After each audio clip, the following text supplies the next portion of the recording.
Kayo po bilang abogado at kung kayo po ay nasa kanyang defense counsel, would you recommend, would you tell her to attend or you'd rather leave it in the hands of her legal team?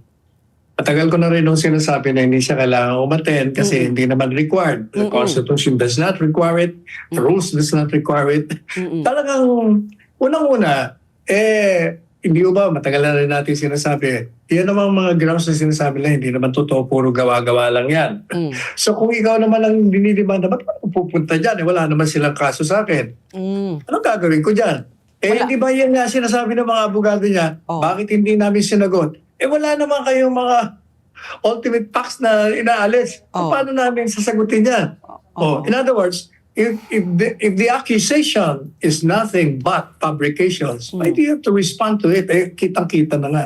So you will not recommend at all, not even one, just to make one appearance para lang makita siya. Kasi syempre iba rin yung presensya niya 'di ba? Parang rockstar si VP Sara Maraming na rin sa kanya So siguro yun iniiwasan niya dahil rockstar siya, baka magulo pa yung what to say hi, just to say hi and goodbye magkakagulo na So siguro yaman na sila dyan. Ayan.